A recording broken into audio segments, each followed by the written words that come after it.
Hi friends, ಎಲ್ಲರೂ ಹೇಗಿದ್ದೀರಾ? I hope ಎಲ್ಲರೂ ಚೆನ್ನಾಗಿದ್ದೀರಾ ಅಂತ ನಾನು ತಿಳ್ಕೊತೀನಿ.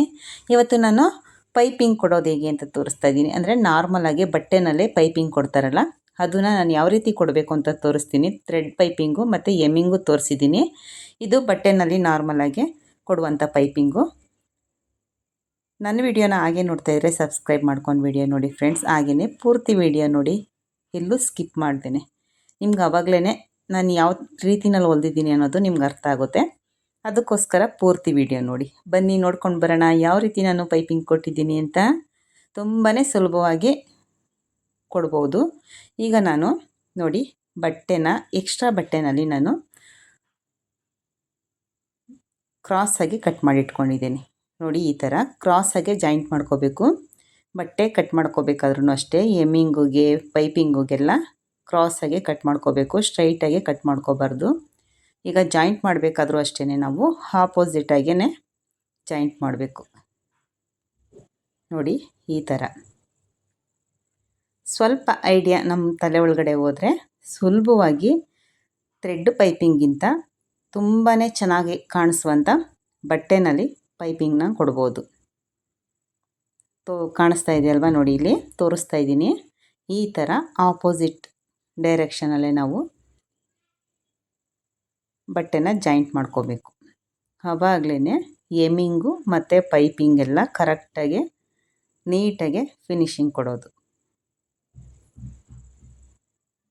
ನೋಡಿ, ಈಗ ತುದಿಯಿಂದ ಒಂದು ಕಾಲು ಇಂಚ್ಗಿಂತ ಕಮ್ಮಿಯಾಗೆ ನಾವು ಬಟ್ಟೆನ ಕೊಟ್ಕೊಂಡು ಹೊಲಿಗೆ ಹಾಕ್ಕೊಬೇಕು.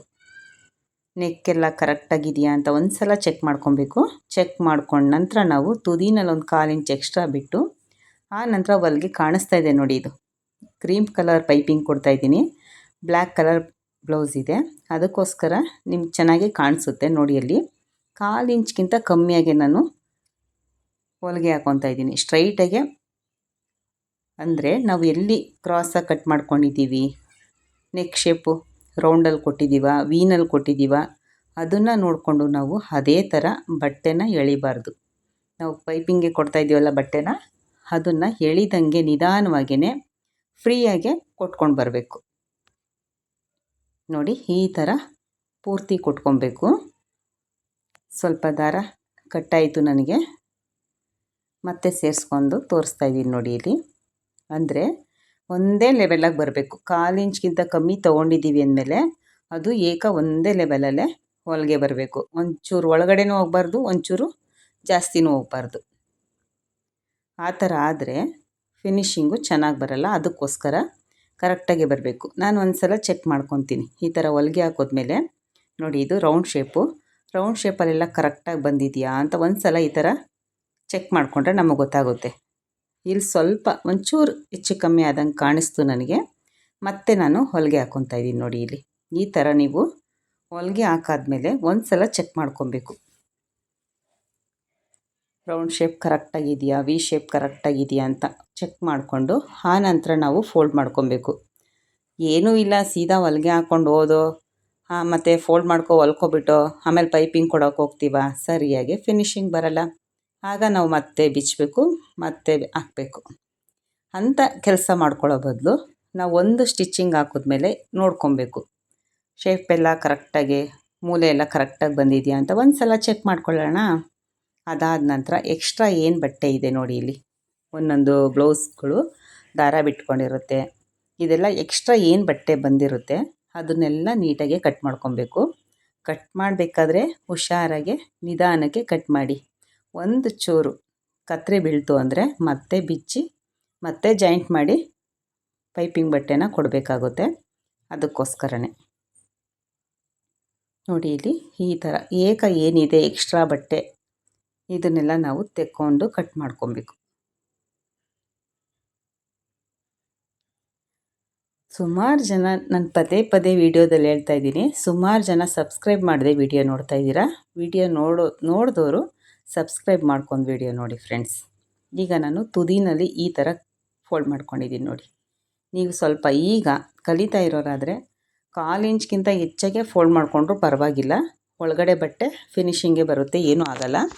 ಒಂದು ಸ್ವಲ್ಪ ಜಾಸ್ತಿಯಾಗಿಯೇ ಅರ್ಧ ಇಂಚ್ಗಿಂತ ಒಳಗಡೆ ಇರಲಿ, ಅರ್ಧ ಇಂಚು ಫೋಲ್ಡ್ ಮಾಡ್ಕೋಬಾರ್ದು, 1/4 ಇಂಚ್ಗಿಂತ ಒಂದು ಲೈನ್ ಜಾಸ್ತಿ ಇದ್ದರೆ ಸಾಕು ನಾವು ಪೈಪಿಂಗ್ ಕೊಟ್ಕೊಳ್ಳೋಕ್ಕೆ. ಈ ಥರ ಫೋಲ್ಡ್ ಮಾಡಿಕೊಂಡು ತುದಿನಲ್ಲಿ ಹೊಲಿಗೆ ಹಾಕೋಬೇಕು, ಎಡ್ಜ್ಗೆಲ್ಲ ಹೊಲಿಗೆ ಹಾಕೋಬಾರ್ದು. ಹೊಲಿಗೆ ಎಲ್ಲಿ ಬರ್ತಾಯಿದೆ ನೋಡಿ, ಸ್ವಲ್ಪ ಕಪ್ಪು ದಾರದಲ್ಲಿ ಇದೆ, ಹಾಗಾಗಿ ನಿಮಗೆ ಚೆನ್ನಾಗೇ ಕಾಣಿಸುತ್ತೆ ನೋಡಿ. ಈ ಥರ ತುದಿನಲ್ಲಿ ನಾವು ಸ್ಟ್ರೈಟಾಗೆ ಒಂದು ಹೊಲಿಗೆ ಹಾಕ್ಕೊಂಡು ಹೋಗಬೇಕು. ಪೈಪಿಂಗ್ ಅಂತೂ ತುಂಬ ಚೆನ್ನಾಗಿ ಬರುತ್ತೆ. ನಾವು ಫಿನಿಶಿಂಗ್ ಚೆನ್ನಾಗಿ ಕೊಟ್ಟರೆ ಥ್ರೆಡ್ ಪೈಪಿಂಗಿಂತ ಈ ಬಟ್ಟೆ ಪೈಪಿಂಗು ತುಂಬ ಚೆನ್ನಾಗಿ ಬರುತ್ತೆ. ಆದರೆ ನಾವು ನಿಧಾನಕ್ಕೆ ಚೆನ್ನಾಗಿ ಕೊಡಬೇಕು. ಈ ಥರ ಪೂರ್ತಿ ಕೊಟ್ಕೊಂಡು ಬರಬೇಕು ನಾವು. ನೋಡಿದ್ರಲ್ಲ, ಕಾಣಿಸ್ತಾ ಇದೆಯಲ್ಲ, ಒಂದೇ ಸಮ ಇರಬೇಕು. ನಾವು ಫೋಲ್ಡ್ ಮಾಡಿ ಹೊಲಿತಾ ಇರೋ ಬಟ್ಟೆನೂ ಅಷ್ಟೇ, ಪೈಪಿಂಗ್ ಬಟ್ಟೆ ಒಂದೇ ಸಮ ಬರಬೇಕು ಕೊನೆಯವರೆಗೂ. ನೋಡಿ ಇಲ್ಲಿ ಎಷ್ಟು ಚೆನ್ನಾಗಿ ಬಂತು ಅಂತ, ತುಂಬಾ ಚೆನ್ನಾಗಿ ಬಂತು. ರೌಂಡ್ ನೆಕ್ಕಲ್ಲ ಇದು, ಚೆನ್ನಾಗೇ ಬಂತು. ಈಗ ಎಕ್ಸ್ಟ್ರಾ ಏನು ಬಟ್ಟೆ ಇದೆ ನೋಡಿ, ಇದನ್ನು ನಿಧಾನಕ್ಕೆ ಕಟ್ ಮಾಡ್ಕೊಳ್ಳಿ. ಕಟ್ ಮಾಡ್ಕೋಬೇಕಾದ್ರೆ ಬ್ಲೌಸ್ಗೆ ಕತ್ತರಿ ಬೀಳಬಾರ್ದು, ಇದು ಇಂಪಾರ್ಟೆಂಟು. ನಿಧಾನ ಆದರೂ ಪರವಾಗಿಲ್ಲ, ನಿಧಾನಕ್ಕೆ ಕಟ್ ಮಾಡ್ಕೊಳ್ಳಿ. ಈ ಥರ ಪೂರ್ತಿ ಕಟ್ ಮಾಡ್ಕೊಬೇಕು. ನನ್ನ ವಿಡಿಯೋ ಇಷ್ಟ ಆದರೆ ನಿಮ್ಮ ಫ್ಯಾಮಿಲಿ ಅಥವಾ ಫ್ರೆಂಡ್ಸ್ ಯಾರಾದರೂ ಕಲಿಯುವಂಥವ್ರಿಗೆ ಶೇರ್ ಮಾಡಿ. ನಿಮ್ಮಿಂದ ಅವ್ರಿಗೂ ಉಪಯೋಗ ಆಗಲಿ, ಅವರಿಂದ ನನಗೂ ಉಪಯೋಗ ಆಗಲಿ ಅಂತ ಅಷ್ಟೇ. ನೋಡಿ ಈ ಥರ ಎಕ್ಸ್ಟ್ರಾ ಏನು ಬಂದಿದೆ, ಕಲಿತಾ ಇರೋರು ಸ್ವಲ್ಪ ಎಕ್ಸ್ಟ್ರಾ ಬಟ್ಟೆ ತೊಗೊಂಡ್ರೂ ಪರವಾಗಿಲ್ಲ. ಎಕ್ಸ್ಟ್ರಾ ಹೋದರೆ ಹೋಗುತ್ತೆ ಬಟ್ಟೆ, ಕಟ್ ಮಾಡಿ ಆಚೆ ಹಾಕ್ಬೋದು. ಕಲಿತಾ ಇರೋರು ಸ್ವಲ್ಪ ದೊಡ್ಡದಾಗೆ ತೊಗೊಳ್ಳಿ. 1/4 ಇಂಚು, 1.5 ಇಂಚು ಜಾಸ್ತಿ ಆಗುತ್ತೆ. 1/4 ಇಂಚಿಗೆ ನೀವು ಪೈಪಿಂಗ್ ಬಟ್ಟೆ ಕಟ್ ಮಾಡ್ಕೊಂಡ್ರೆ ಸಾಕಾಗುತ್ತೆ. ನೋಡಿ ಈ ಥರ ಸಣ್ಣದಾಗಿ ಮತ್ತೆ ಅದೇ ಬಟ್ಟೆನ ಫೋಲ್ಡ್ ಮಾಡ್ಕೊಬೇಕು. ನಾವು ಸಣ್ಣದಾಗೆ ಬರಬೇಕು. ಈ ಥರ ತುದಿನಲ್ಲಿ ಸ್ವಲ್ಪ ನೋಡಿ ನೋಡಿಕೊಂಡು ಅದು ಏನಿದೆ ಹೊಲಿಗೆ ಅದು ಪಕ್ಕನೇ ಬರಬೇಕು. ಆ ಪೈಪಿಂಗ್ ಮೇಲಂತೂ ಹೊಲಿಗೆ ಬರಬಾರ್ದು, ಮತ್ತು ಆ ಕಡೆನೂ ಹೊಲಿಗೆ ಹೋಗಬಾರ್ದು. ನಾವೆಲ್ಲಿ ಜಾಯಿಂಟ್ ಮಾಡಿರ್ತೀವಿ ಪೈಪಿಂಗ್ ಬಟ್ಟೆ ಅದ್ರ ಒಳಗಡೆನೇ ಹೊಲಿಗೆ ಬೀಳಬೇಕು. ನೋಡಿ ದಾರ ಕಟ್ಟಾಯಿತು, ಮತ್ತು ನನಗೆ ಯಾಕೋ ಸ್ವಲ್ಪ ಈ ಥರ ಪ್ರಾಬ್ಲಮ್ ಆಗ್ತಾಯಿದೆ ನೋಡಿ. ನಾನು ನಿಮ್ಗೆ ತೋರಿಸ್ತೀನಿ ಇದನ್ನು ಬಿಚ್ಚಿಬಿಟ್ಟು. ಮತ್ತೆ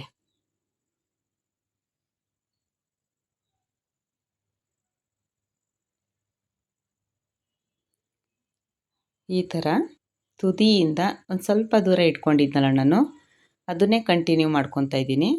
ತುದಿಯಿಂದ ಕರೆಕ್ಟಾಗೆ ಹೊಲಿಗೆ ಹಾಕ್ಕೊಂಡು ಹೋಗಬೇಕು. ನಾನು ಹೇಳ್ದಂಗೆ ಪೈಪಿಂಗ್ ಕೊಡ್ತಾ ಇದ್ದೀವಲ್ಲ, ಕ್ರೀಮ್ ಕಲರ್ ಬಟ್ಟೆ ಮೇಲೆ ಒಂದು ಹೊಲಿಗೆನೂ ಬೀಳಬಾರ್ದು, ಅದ್ರ ಮಧ್ಯದಲ್ಲೇ ಪಕ್ಕನೇ ಬೀಳಬೇಕು. ಈ ಕಡೆ ಬ್ಲೌಸ್ ಮೇಲೂ ಬೀಳಬಾರ್ದು, ಈ ಕಡೆ ಪೈಪಿಂಗ್ ಬಟ್ಟೆ ಮೇಲೂ ಬೀಳಬಾರ್ದು. ನಾವು ಪೈಪಿಂಗ್ ಬಟ್ಟೆನ ಎಲ್ಲ ಅಟ್ಯಾಚ್ ಮಾಡಿದವೋ ಅದರ ಮೇಲೇ ಹೊಲಿಗೆ ಕರೆಕ್ಟಾಗಿ ಬೀಳಬೇಕು. ನೀವು ನಿಧಾನ ಆದರೂ ಪರವಾಗಿಲ್ಲ, ಕಲಿತಾ ಇರೋರು ನಿಧಾನಕ್ಕೆ ಟ್ರೈ ಮಾಡಿ. ಅರ್ಥ ಆಗಿಲ್ಲ ಅಂದರೆ 1-2 ಸಲ ವಿಡಿಯೋ ನೋಡಿ, ಕರೆಕ್ಟಾಗೆ ಬರುತ್ತೆ. ನೋಡಿ ಈ ಥರ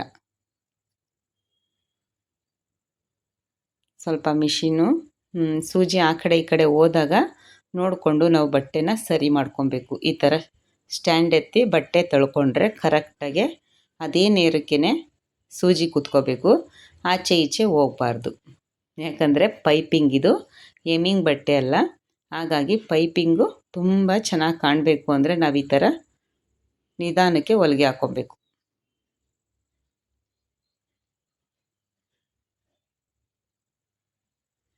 ನೋಡಿ ಪೂರ್ತಿ ಅದೇ ಥರನೇ ನಾನು ಹೊಲಿಗೆ ಹಾಕ್ಕೊತಾ ಇದ್ದೀನಿ.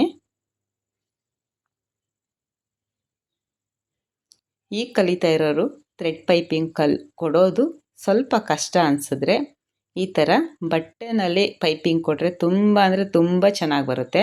ಅದು ಕಾಂಟ್ರಾಸ್ಟಲ್ಲಿ ನಾವು ಯಾವ ಕಲರ್ ಕಾಂಬಿನೇಷನ್ ಸ್ಯಾರಿನಲ್ಲಿ ಬಂದಿರುತ್ತಲ್ಲ ಅದರಲ್ಲಿ ಕೊಟ್ಟರೆ ಇನ್ನೂ ತುಂಬ ಚೆನ್ನಾಗಿ ಕಾಣಿಸುತ್ತೆ. ಅದಕ್ಕೋಸ್ಕರ ಥ್ರೆಡ್ ಪೈಪಿಂಗು ಕಲ್ತಿರೋರಿಗೆ ಈಸಿ, ಓಕೆ. ಕಲಿದೇ ಇರೋರಿಗೆ ಬಟ್ಟೆನಲ್ಲಿ ನಾರ್ಮಲ್ ಬಟ್ಟೆನಲ್ಲಿ ಕೊಡ್ತೀವಲ್ಲ ಈ ಪೈಪಿಂಗು ತುಂಬಾ ಈಸಿ. ಕಲ್ತ್ಕೊಂಡ್ಬಿಟ್ರೆ ತುಂಬ ಅಂದರೆ ತುಂಬ ಈಸಿ. ಥ್ರೆಡ್ ಪೈಪಿಂಗಲ್ಲಿ ಒಳಗಡೆ ದಾರ ಇರುತ್ತೆ. ಸ್ವಲ್ಪ ಕಲಿತಾ ಇರೋರಿಗೆ ಹಿಂದೆ ಮುಂದೆ ಸಿಕ್ಕಾಕೊಳ್ಳುತ್ತೆ ಅನ್ನೋದೊಂಚೂರು ಭಯ ಇರುತ್ತೆ. ಅದು ಕಲಿಯೋವರೆಗೂ ಕಲ್ತಾದ್ಮೇಲೆ ಅದು ತುಂಬ ಸುಲಭನೇ.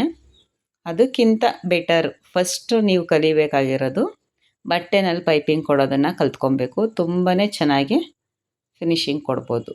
ಅಂದರೆ ಒಂದೇ ಲೆವೆಲಲ್ಲಿ ಬರಬೇಕು. ನಾವೇನು ಫೋಲ್ಡ್ ಮಾಡಿ ಈಗ ಹೊಲಿತಾ ಇದ್ದೀನಲ್ಲ ಬಟ್ಟೆ, ಅದು ಒಂದೇ ಲೆವೆಲಲ್ಲಿ ಒಂದೇ ನೇರಕ್ಕೆ ಬರಬೇಕು. ಎಲ್ಲೂ ದಪ್ಪನೂ ಆಗಬಾರ್ದು, ಎಲ್ಲೂ ಸಣ್ಣನೂ ಆಗಬಾರ್ದು. ನಾವು ಅದನ್ನು ನೋಡಿಕೊಂಡು ನಿಧಾನಕ್ಕೇ ಪೈಪಿಂಗ್ ಬಟ್ಟೆನ ಫೋಲ್ಡ್ ಮಾಡಿಕೊಂಡು ಹೊಲಿಗೆ ಹಾಕ್ಕೋಬೇಕು. ಅದು ಮೇಯ್ನ್ ಇಂಪಾರ್ಟೆಂಟ್ ಈ ಪೈಪಿಂಗ್ ಕೊಡಬೇಕಾದ್ರೆ. ನಾನು ವಿಡಿಯೋನ 1-2 ನಿಮಿಷ ನಿಧಾನ ಆದರೂ ಪರವಾಗಿಲ್ಲ ಅಂತ ನಿಧಾನವಾಗಿ ನಾನು ತೋರಿಸ್ತಾ ಇದ್ದೀನಿ, ಅರ್ಥ ಆಗಲಿ ಕಲಿತಾ ಇರೋರಿಗೆ ಅಂತ ಅಂದ್ಬಿಟ್ಟು. ನೋಡಿ ಇಲ್ಲಿ ಎಷ್ಟು ಚೆನ್ನಾಗಿ ಬಂತು ಅಂತ ಅಂದ್ಬಿಟ್ಟು.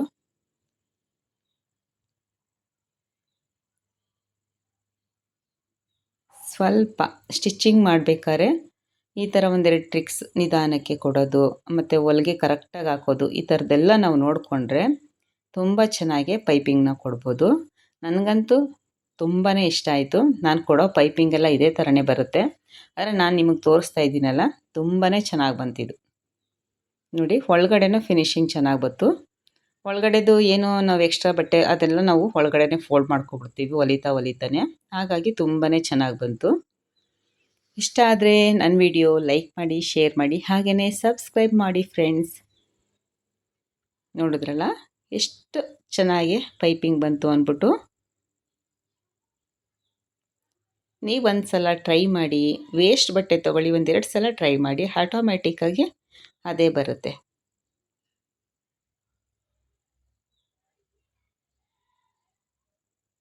Thank you for watching.